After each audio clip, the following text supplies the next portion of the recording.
New Game Plus introduced a new set of charms, armors, and cosmetics. This is the first build I really enjoyed using in NG+, combining the new charms with upgraded armor and weapons. Since Stagger and Vulnerable are big factors on harder difficulties, I made a Stagger-focused build that also relies on Sake and charms for a Drunken Mastery playstyle. The best part is how versatile it is. I made two versions, one for clearing camps and one for duels.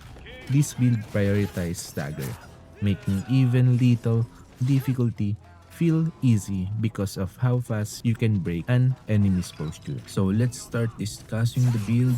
First of all, the armor I've been using here is the Spider Lily armor because it's the only armor with Stagger related passives.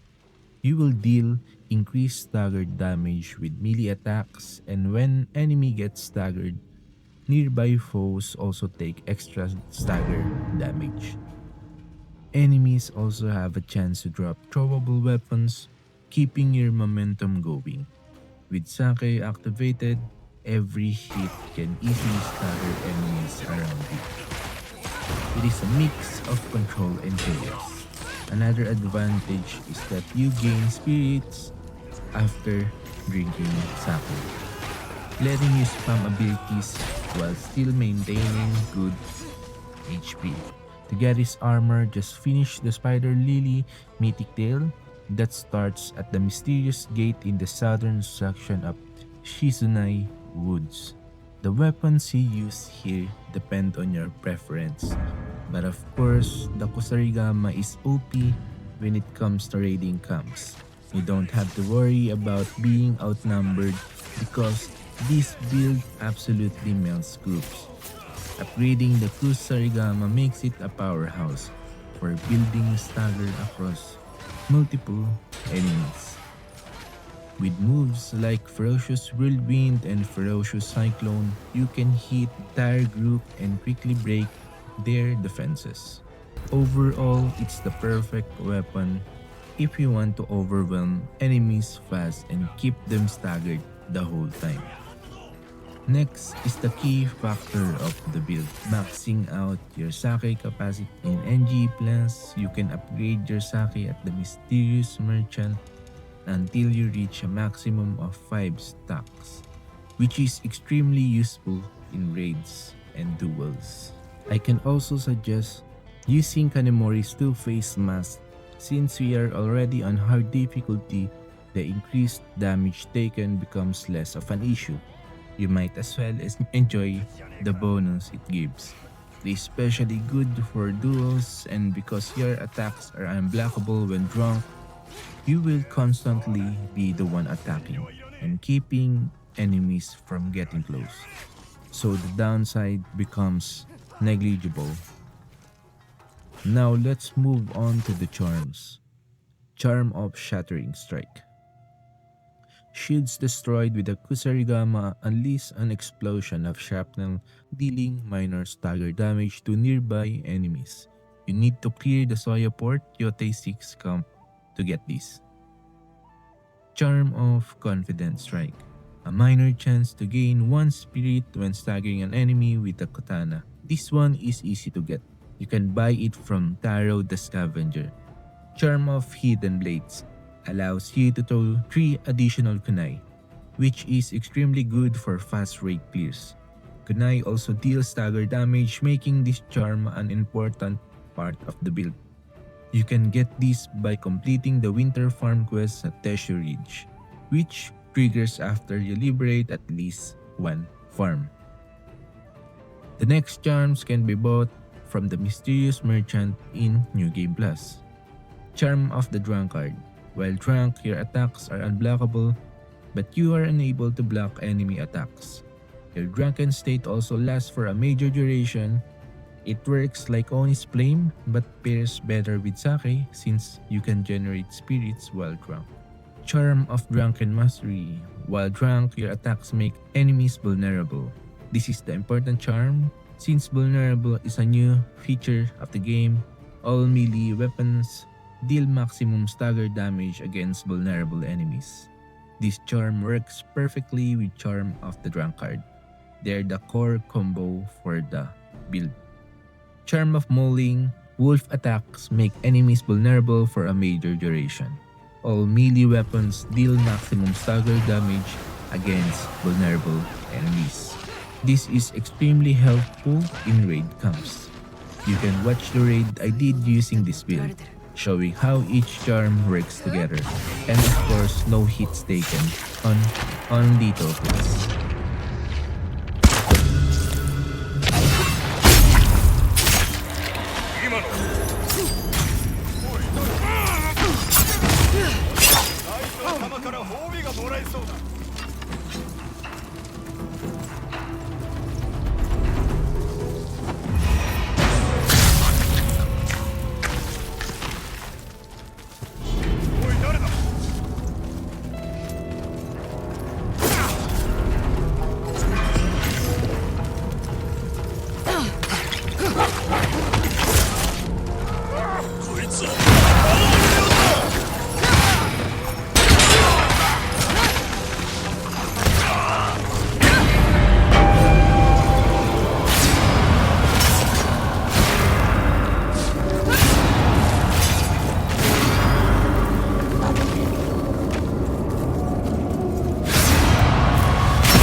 The next version is for duels.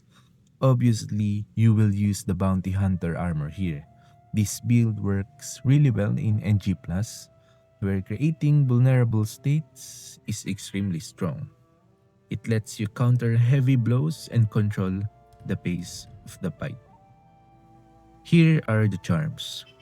Charm of Fuchunushi, Paris, Perfect Paris, and Perfect Dodges are easier to perform. You can find these at the Faithful Leap Shrine. Takeso's Charm of Ball Deflection, parrying deals a minor amount of additional stagger damage. You must defeat the third disciple at the duel beneath Red Lips in Tokashi range to get this. Of course, the third one is the Charm of Competent Strikes and Charm of Venomous Cloud. Mitsubishi now in Prick Poison, dealing minor stagger damage. Over time, you must complete the Blind Stranger quest to unlock this charm. And the last two is the Charm of Drunken Mastery and Charm of the Drunkard. You can watch a Lethal Plus duel using this build. Making enemies vulnerable makes duels significantly easier since you can counter their red attacks, deny their openings, and regenerate spirits through sake.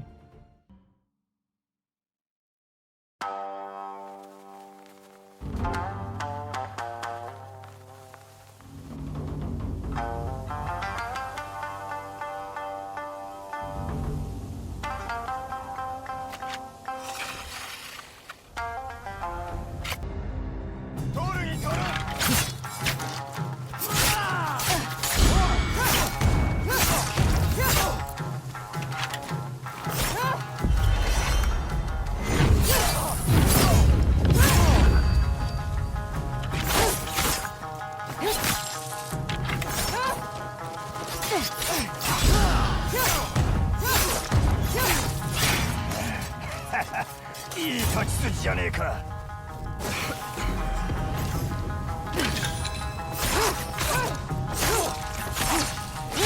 いや、そうだ。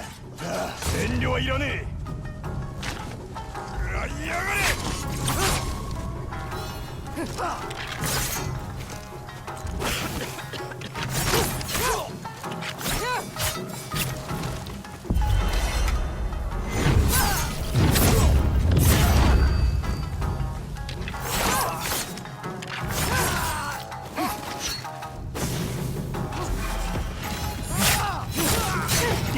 いいぞ、これほどの使い手とはな。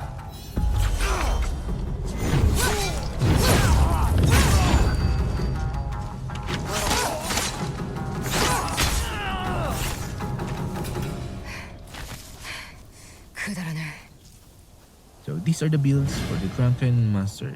It's insanely strong and a fun build to use. If this build help you out, don't forget to leave a like, subscribe, and check out my other videos.